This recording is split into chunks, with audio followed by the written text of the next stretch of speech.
everyone. Welcome back to the CCO Follow podcast.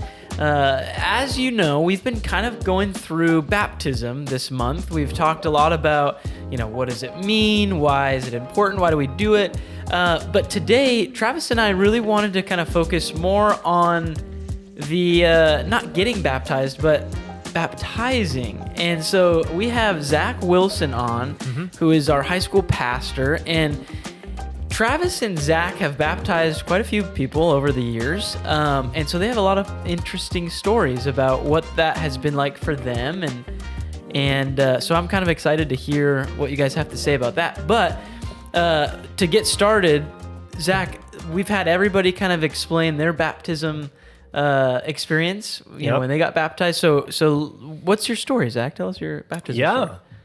All right. Well, I feel as if my story is very similar to many stories. That being where I grew up in the church. We hear this a lot. I grew up in the church, and at a very young age, knew the Lord and was excited about Jesus and wanted to obey His commands. And so, I want to say I was 10, it might be 11. But around that age, and I was baptized. But again, didn't really have a full idea of what discipleship was and following Jesus and really having Him be the Lord of my life, and so I grew up in a very Pentecostal kind of hyper, church that really emphasized kind of, the signs and wonders and those sorts of things, and didn't really get deep into the Word and into what walking out a relationship with Jesus Christ looks like. And so, so that being said, when I was about 18 is when I stumbled into Calvary Olympia, and thankfully, and really got plugged into the wonderful expository teaching of Chuck Lynn and sat under that for a while. And I got plugged into the college group here. And then shortly after went out to Calvary Bible College and was baptized again there. And reason being is that when I was sitting under the Word here, it was like the first time, I don't know, it's not a good analogy, but it's like getting hit over the head by a baseball bat. It was like the first time you got hit over the head with a baseball bat. Yes, yeah. And just beginning to God's Word just started to come to life, and it really was a time in my life where God was drawing me close to Himself, showing me who I was, how broken and empty and destitute I was, and so then when I went off to Bible college, just growing in the Word and sitting under that teaching there was an opportunity for it was a trip. We took a semester trip to Israel, so I was baptized in the Jordan River, which is pretty cool. So, I hear, we'll talk about it, I'm sure, a little bit, but we hear that a lot. The story of like baptized when I was little, but I'm baptized again because I just really want to follow Jesus, and I think there's some that's legitimate. It is. There is something that happens in our I guess older college years. Maybe we hear it a lot where students are just excited to step into all that God has for them, and it's like a realization that I am a child of God, and I'm choosing for myself to follow Him, and I want people to see that, what God's doing. So which I think is a very normal progression in life, where most high schoolers, I remember telling many of them, that's just like, when you graduate high school, that's when it becomes really real. Because especially if you go away to college, like there's no one encouraging you to go to a church or find a church. There's no one, your parents you're not living with your parents anymore. Like there's this separation. There's nobody that happens. That's going to be with you on that. Yeah, it's really real. And that doesn't discredit your faith when you're younger. It can absolutely still be real, but it hits the rubber hits the road in a different way when you're an adult. And when you're out from under your parents and when you're kind of living on your own and stuff like that. And so I think it's totally normal to just be like, oh, I believed, but now I like really believe. And it's not that necessarily you didn't believe, like you weren't going to heaven before, but it's like it's applied now for your entire life, completely on your own, and it can just feel really different to where I can see a lot of people being like, no, I want this to be represented again because my life has so drastically changed and my relationship with Jesus has drastically changed because of it. Yeah. So I think it makes sense. Well, and this is what's so interesting is now you're the one that is a part of the process of people getting baptized. And what I mean by that is like, we don't baptize in the sense that it's our power that we're baptizing you. Wait, it's not? Not at all. That's what we say. What have we been doing this whole time? But, with that, there's this level we've talked about a little bit before where, especially, for our church at Calvary, we like to talk with people. Like if they're interested in getting baptized, we want to talk to you about that because we want to know, why? Why? Where are you coming from? Because we want to avoid the feeling that, I have to get baptized, it's going to save me or whatever it is. We want to dispel all of those things. We don't want to be part of enabling bad theology and people thinking that, I'm good now. And so now it's like, so that's kind of the role, especially that you guys play. Travis, you used to be a high school pastor. You've baptized a lot of high schoolers, and now Zach, you're doing the same thing. And we even talked about it when you were a missionary and overseas, you were baptizing there too. And so we'll talk a little bit more about that. But I'm just curious for you guys, what is the, I guess, quick summary process of like, what do you do when you talk to people? Like, what is that process like? Yeah. I really appreciate that we're going to be talking about this because one thing I'm envious of is the Jesus movement. I know, right? Like in the late 60s, early 70s. You just mention Jesus and they get saved. Yeah. And then, but you see these videos and there's just like hordes of people, coming down and being baptized. And you're just like, that is, that's awesome. That's what needs to happen. And I was thinking about that. And as that is awesome and that's great. And we'd love to see that. The times that we live in today are just as or more exciting because you get to delve into relationships with these people. So I'm not casting any shade or anything on what was going on back then. You're trying to appreciate what you have. Yeah. Instead of always wanting what someone else has. Exactly. There's blessing in every context. Yeah. Totally. And so a lot of times somebody says, I want to get baptized. And you're like, okay, cool. And they're, in a sense, they're reaching out for some maybe confirmation in that, or they want to talk about, their excitement to be baptized.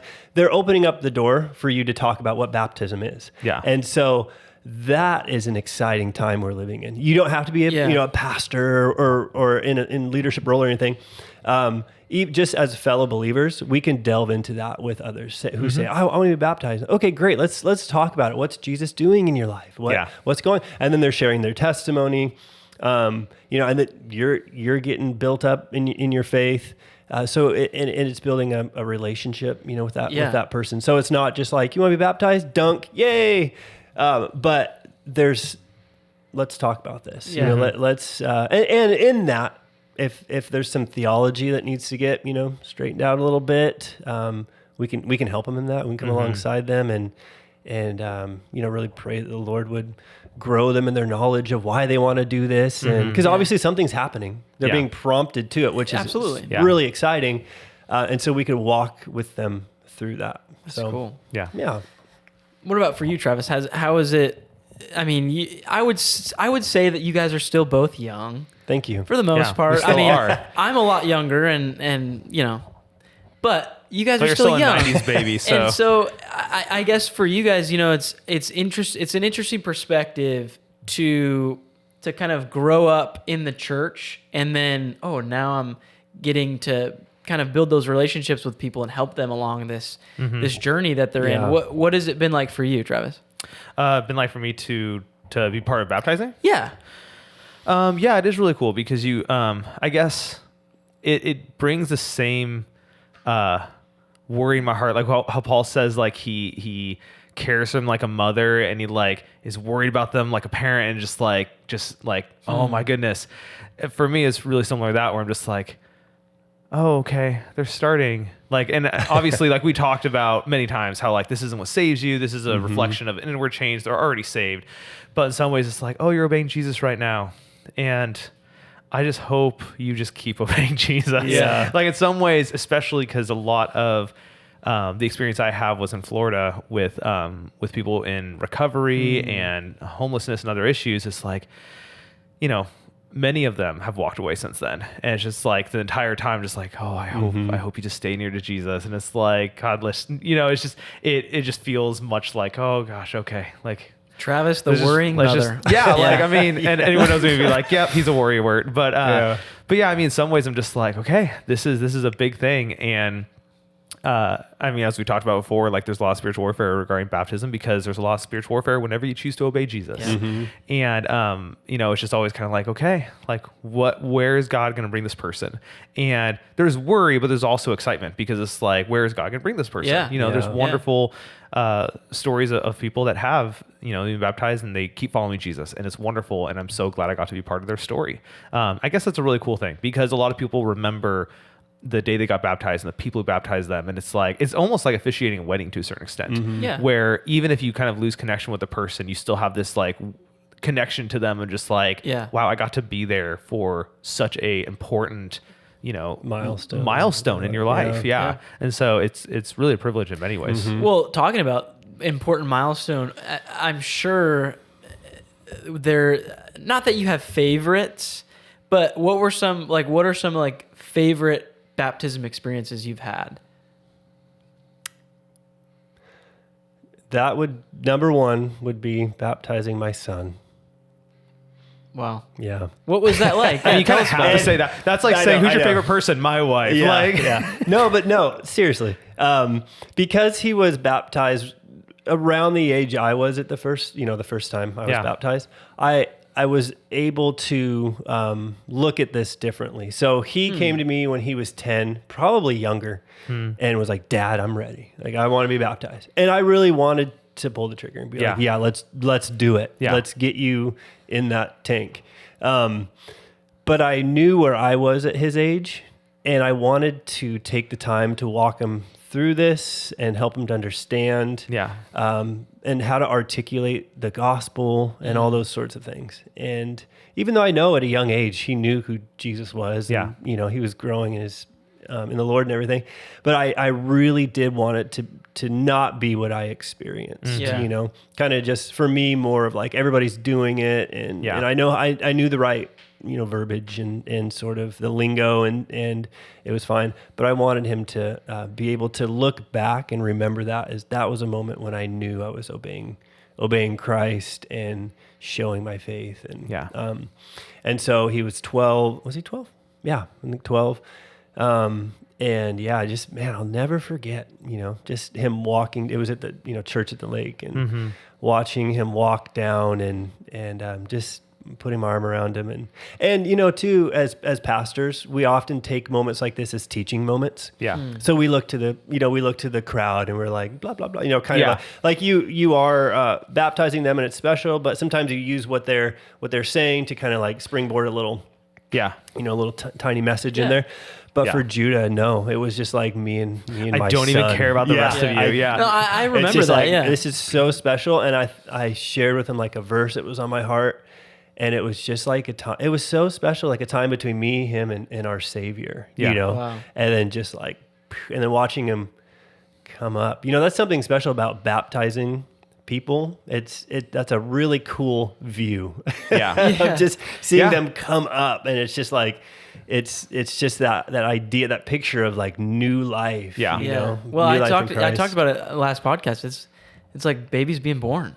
Yeah. To think about, and if you think about it, and that's a picture you'll never forget either. I mean, it's just, if you're on that end, that's Woo. Okay, Travis. What about you, Travis? Has there ever been like a really memorable experience for you? I'd say there's been a couple, but one that the first one that comes to mind is there was a friend of ours who was in recovery who many people in recovery have been in jail at one point or another for many different reasons. And he had kept the clothes from the last time he was in prison, like what he was wearing when he went in, and then they give you back when you leave. And he hadn't worn them, but he just like kept them. And when he's like, hey, I want to get baptized, one of the things he said, he's like, I want to get baptized in my old prison clothes, and the ones that he kept. And it just is really cool. I mean, baptism always represents death, burial, resurrection, but it was cool in some way seeing him take that not a step further, but like embrace that analogy so much with like I'm dying to my old self. This is the self who was drug addicted and in prison and all these different things. And when I come out of the water, I'm throwing these clothes away. And that is so cool. So that was, Wow. it was cool having someone embrace that, Yeah. you know, that stuff so much, that imagery so much. Yeah. That's really cool. Yeah, that's amazing. You know, some of the things that, you know, as we were talking, like putting together were like wanting to know like what percentage of people who are like brand new believers getting baptized compared to, you know, believers who have been saved a lot, you know, for a long time. What do you think it like the percentages, at least for you guys, when as you've been baptizing people, what has it been like for you? Well, personally, yeah. I mean, it's the percentage of those who are new to the faith is really low, you know, when it comes to that. I mean, I was thinking of sort of this and thinking, I don't know, it's hard to put a percentage on it, but maybe like 30-70, you know. I just have baptized and just seen so many people being baptized who have grown up, you know, in the church. And this is like, they're stepping out, like they know now what they need to do. You know, before when they were baptized, it was, or maybe they weren't baptized, but they grew up in the church. It was sort of more based upon what their parents brought them to church. They just didn't really have a handle on their faith, you know. And so, yeah, mostly it's that time. And it's really exciting. Either one is really exciting, but you know, those people that are baptized or baptized that are, just come to Christ is awesome. Yeah. You know, just like, this is so cool.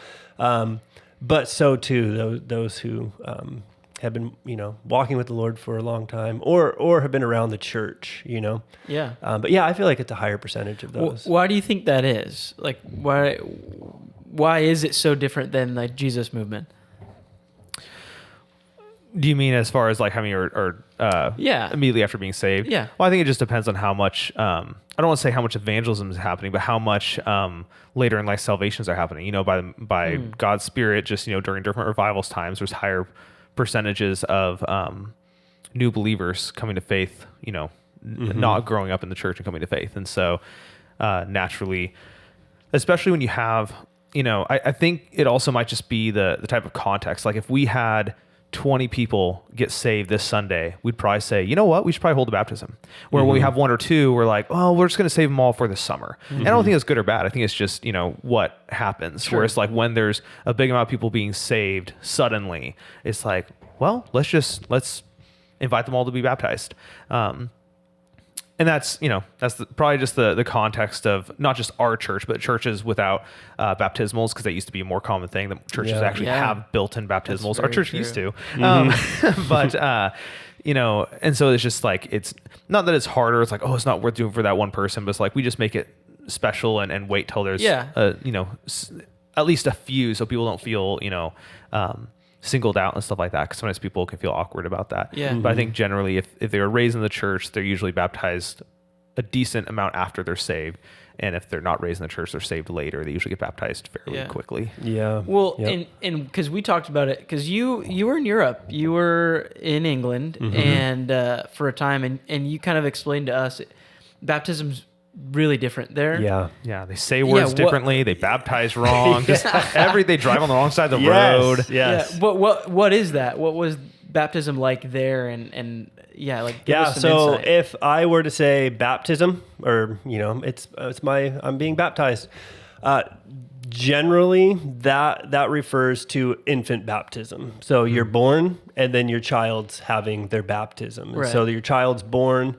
And then at just a few days old or a few weeks old, you would take them to the local church, and they would basically sprinkle some water on that on the child, and they're baptized. And the sad thing about that, all the youth that we worked with over there, they, in a sense, they were saved. They got their free ticket already. Yeah. They were taken care of. They're okay because they had been baptized. Yeah. And so trying to talk about what we're talking about today with them is just like landing on Mars and Yeah. trying to figure things out.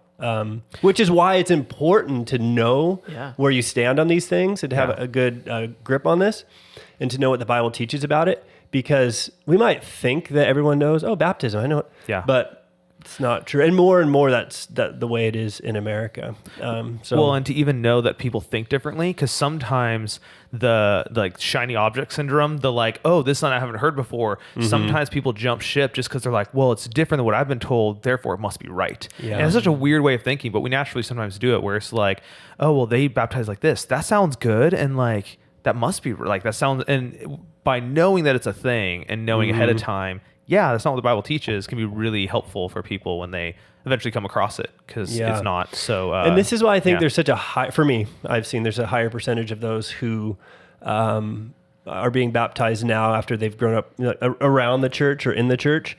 2 Timothy, I was going to say 2 Timothy, because that's what they say in England. 2 Timothy. That's funny. Tells us that there was a form of godliness, but they denied its power. Yeah. And that is so true where we were in England. That's so true where we're at today in America, where my grandma went to church, or I kind of know like good and bad, and some morals and stuff. And so they think that they're saved because of that, and so they've kind of grown up in that. And that was definitely how I grew up. And so. Thinking about that word godliness, just that the idea of reverence of who God is, knowing God, having him in the right place.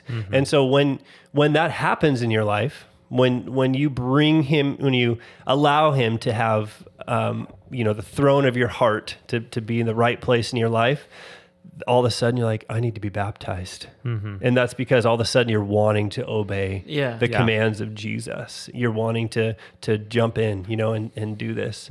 And so same in England, it's a lot of just digging through the weeds and going through the trenches with people, but explaining them, no, just because you had water sprinkled on your head when you were, 8 days old doesn't mean that you're in a right standing before the Lord. Well, and you talked a lot about, just in our conversations, about how it seems like in Europe and in England, you said it's very, very different than in America. Like the amount of churches that are actually, preaching what the Bible says and living that out, you said there's just not a lot of them. So for you, when you were there, you did actually have some baptisms where, you were saying you helped out, I forget his name, but what was that like? I mean, it's got to be kind of weird for them, especially just to see like full immersion, like as an adult or whatever it is. Yeah. Like what was that experience like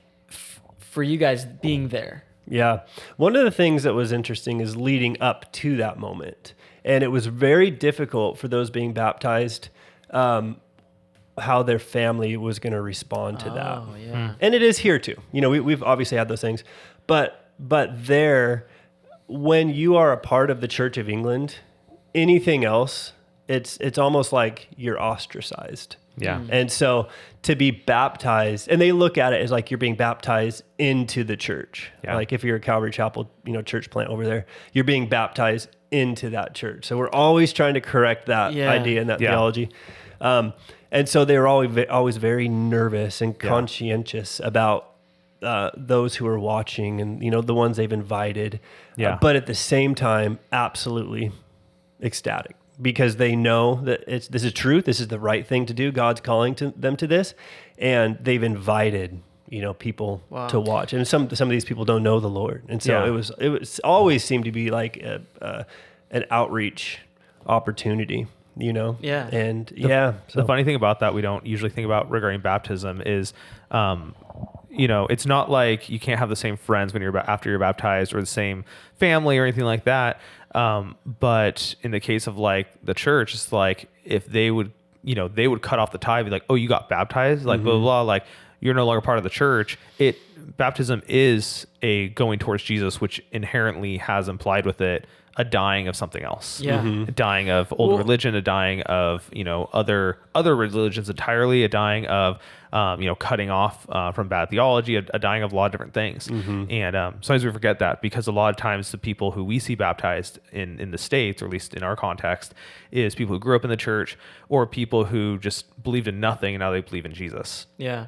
And it's not like they're getting kicked out of one church or kicked out of a different group.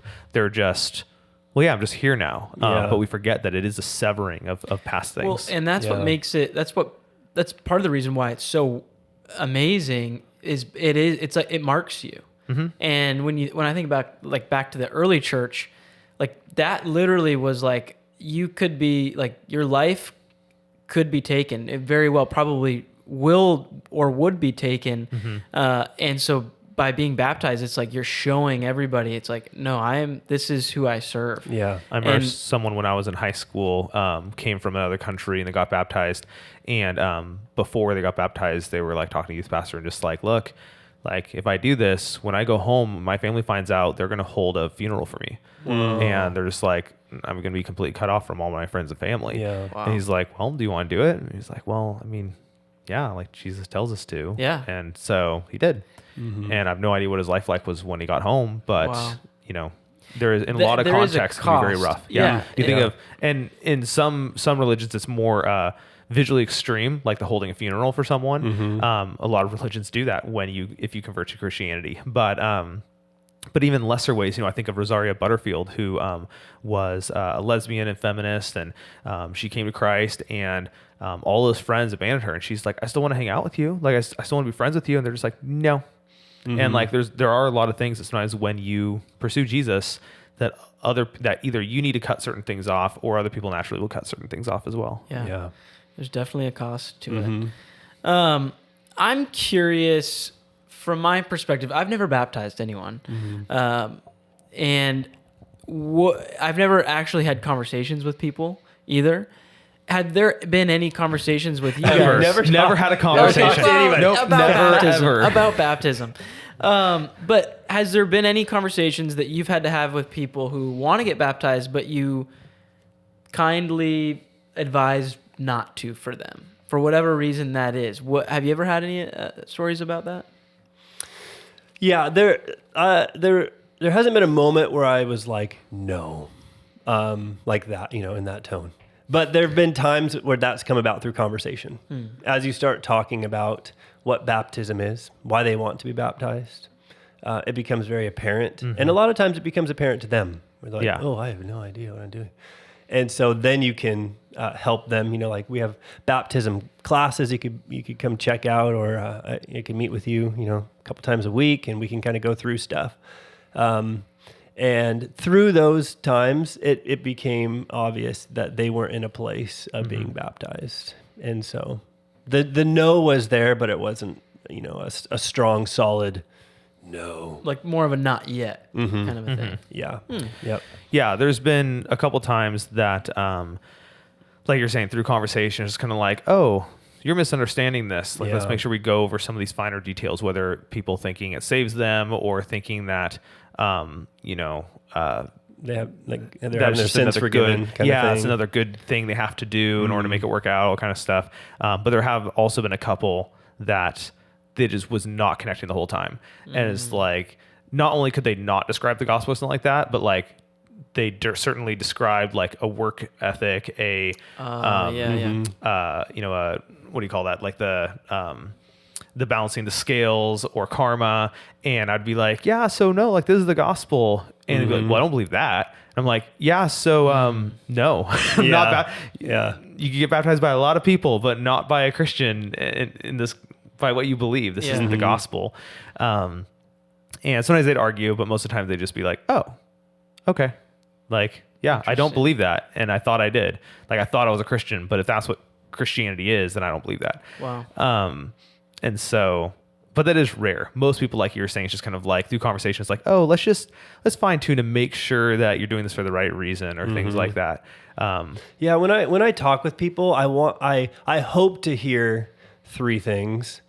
And those are basically, in a lack of better words or however they present it, I want to obey Jesus.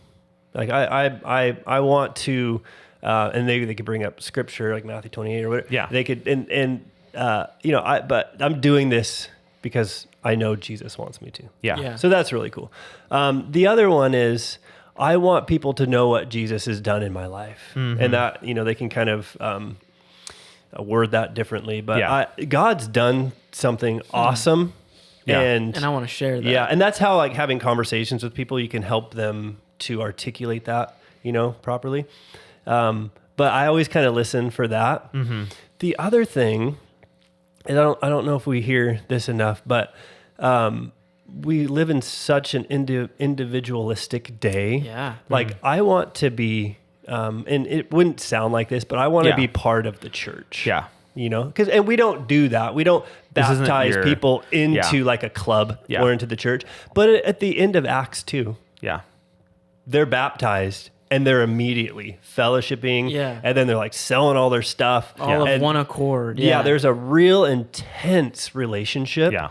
And I wonder if we need to do a better job at fostering that, So when you kind of hear somebody sort of getting to that, I always try to help them along with where they might be trying to go, with that. And that's why it's exciting when they want their mom or their dad or a friend to be there. Because it's like, well, why do you want them to be there? Because you want them to see that something has happened, inside of your life. And then you want to be a part of what God's doing in the church. Yeah. I feel like we're always battling that, because God didn't tell us to, if this had nothing to do with the church or anything like that, God would just be like, go to your bathtub, just, dunk yourself in the water and you're good to go.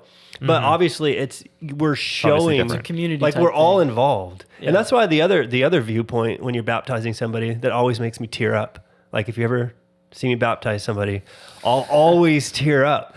And it's because I'm standing here, here's the person being baptized, and I see everybody watching. Like I'm looking at all these people, and I'm looking at like family members who are like sobbing, and crying. That's a really cool perspective. I haven't had that, like before I had ever baptized anybody. I'm just standing in the crowd watching, and that's really exciting and amazing. But when you're looking at everybody else, what a testimony, what a witness, and these people, and many people who don't even know this person being baptized are just tearing up because they're seeing somebody's life, that's been transformed. And a lot of times how we do it, we have them share, a little bit of their story and stuff. And the Holy Spirit works in really amazing ways. If we've heard lots of stories where people hear a story from a baptism and God spoke to them through that, So bringing just to flesh out something you said earlier on about with the conversations, so sometimes people have different reasons, and you're trying to it is important when you have a conversation with someone to really dig into why they want to get baptized, because sometimes they just have really poor language for it. I've had multiple people say something effective well, I want to get baptized because of my dad or my mom or my friend or whatever. And sometimes as you dig into it, it's literally for them or, because they were such an, whatever in their life. And it's this is about you and Jesus and being saved by Jesus, not by your family member. But then other times you dig into someone's initial, statement of that. And what they meant was that my dad was such an inspiration, what it meant to follow Jesus. And I realized that this is my turn to follow Jesus. And so it is really important. And that's like you mentioned about helping people give people the words is that I think a lot of times since this isn't a normal everyday conversation thing, people are trying to find the words or literally never expressed this before. And so you have to have a conversation to figure out, do they have bad theology, or are they just trying to explain something they've never talked about before? It's not like we talk about this often. And so there's a lot of nuance to a single statement, which could be wow, that's whack theology. And it's oh no, that was just poor verbiage because we don't use these words a lot. Right. Yep.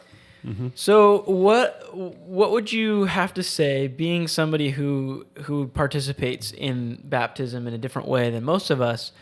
What would you say to the person who's listening or watching and thinking, I want to get baptized, I think. I think.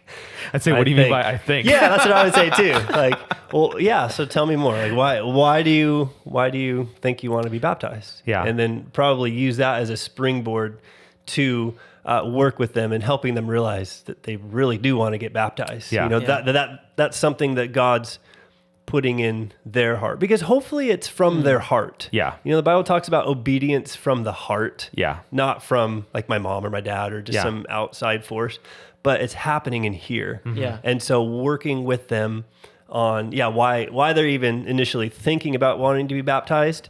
And usually that'll lead to them, if they're already in that place of thinking they want to get baptized, usually that leads them to the place of like, I really want to get baptized. That makes sense. Yeah. And depending on where the conversation goes, whenever someone tells me, I think God wants me to do this, usually I if they're having problems, going further than those phrases, I'll usually divvy between two directions. Like, okay, is it you think because you really know, but you're just worried? Or is it you're not actually sure? Like, is this God? Or is like, and usually people know when you say it like that, they're like, well, I know I should. It's just, that's scary, or that's different, or what will people say, or is that weird?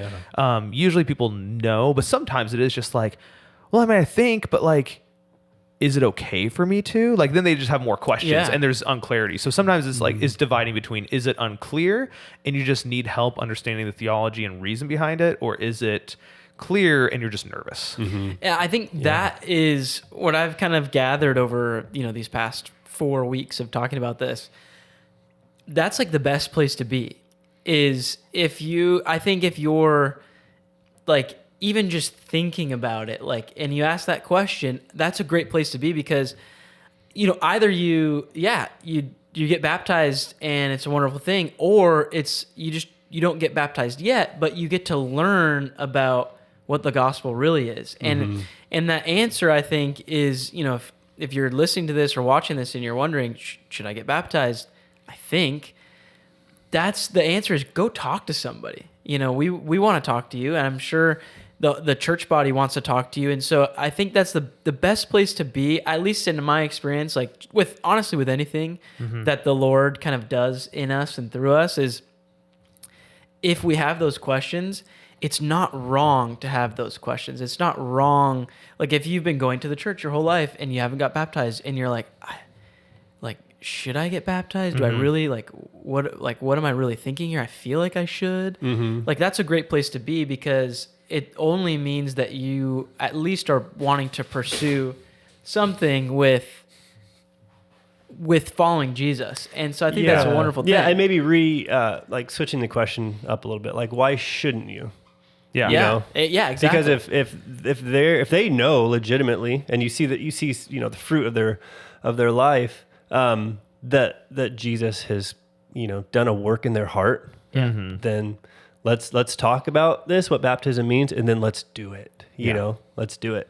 One thing I encourage, because I've talked, especially with high school students, you talk with those who are nervous and like scared, and I get it, because it is nerve-wracking being up there in front of a couple hundred people sometimes. Yeah, and you're just like, I get that, but the thing I try to get their mind on is how God's using what they're doing to possibly change lives. There may be people out there watching who they're not following Jesus.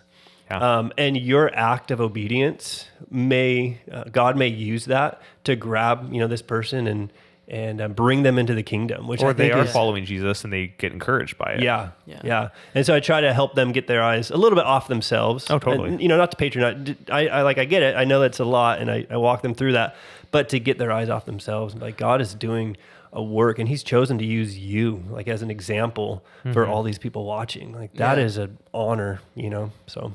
Yeah, I love that. You mentioned something like, I am the audience member seeing, the person giving their testimony.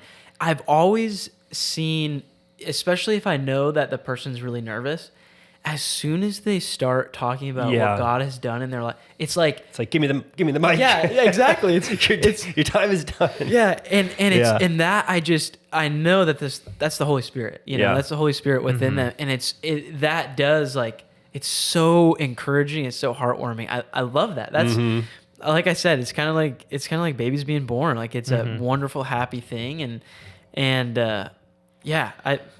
One thing I would guard people against is you'd mentioned about like this place of being like, should I get baptized? It's such a wonderful place to be because either you like say like yes, or you learn more about the gospel and what it means, and God has more opportunity to just pierce your heart with that truth. I think there's a third option though, and it's just you become complacent and used to having this question around and never doing anything about it. Yeah. Because initially, when you have a question like that into your life, it's like having like maybe your car scratched or like dented in some way, and immediately it's like this big thing on your mind, and you're thinking about it. But if you do nothing about it, years go by, and that's just how it is now. Like that's just the way it is. And I think there's plenty of people who haven't been baptized who struggled with it initially, but didn't end up going anywhere with it, never actually came to a conclusion. And so now it's just kind of sitting there, and it's become so much harder to actually deal with and confront and be like, am I going to obey Jesus? Do I actually believe this? Because now it's been sitting there for so long. Yeah. And that's why it's important to talk to somebody. Yeah. As long as you take action, it's a great place to be, but you can take a third route of becoming just inactive about it, and you're less and less likely to take action on it. And I mean, I feel like we could have a whole nother monthly series talking about this exact thing, because that's what God does. Like when we have those questions and convictions, that's like, you're right. You're either going to get this solved or fixed, or it's just going to fester and you're going to leave it. And like, because that with anything, I think when you feel like the Lord is doing something, now is your moment. Like you got to be responsible to take the time to actually, now I got to actually see this through. Yeah. So that's really good. Thank you for. Yeah. This is a really good truth for believers to have a hold of, because I'm thinking about, as we're talking, I'm just thinking about parents with younger children, and we're in the season of it. So it's like, they're just always going to be young, and it's just chaotic and crazy. Yeah. But they grow up so fast. So I've heard that they grow up so fast. You almost have a driver in the house. Yeah. And Miranda wants to hear and that. then all of a sudden one day they're like, Dad, what's baptism mean? Yeah. Or other things, or I want to be baptized. And you're like, it's so important for us to understand what we believe, or what the Bible teaches so about, guide other people about this. Maybe you're just a young adult and you don't have kids or anything like that. But your friend comes up to you like, I want to be baptized. What's up? Yeah. We need to be ready to sharpen one another, you know, and to be equipped with this, because you leave America, you just go around, or even places in America, but you just go around, and it's just a big cloud of confusion. Like, what is this? But obviously it was a big deal to Jesus. Yeah. And the Great Commission, tell them to go out and baptize. Obviously, this has to mean something. And so as believers, it's important that we get a good, solid foundation. We understand what Jesus is calling us to do, and how to show others, help lead others in this. Yeah. So that's perfect. Zach, thank you so much for coming on. Yeah, my pleasure. Really, Love it's been awesome hearing your perspective, and Travis, you as well. Thank you so much for watching and listening. We have one more episode. It'll be on Good Friday, which is so awesome. That's really fun. cool, actually. Yeah. So we're going to be actually holding baptisms. We've said this before, but if you're watching this as it's coming out, April 7th, is the Sunday that we're going to have baptisms. It's the Sunday following Easter. Yeah. And we would love to have people who give their lives to Christ. You have like 20 kids. We should at least have 19 more baptisms, right? I know. Yeah. Yes. So that's your opportunity. Before that happens, come talk to pastors, to staff, to your friends at the church, and maybe your family. Just start having the conversation, and don't do the bad thing. Don't do that third option that Travis was talking about, which was just don't let it sit. Just don't let it sit, because it's just going to fester, and it could harden that area of your heart. So thank you again for watching. Zach, thanks again for being here. Thank you. And as always, God bless.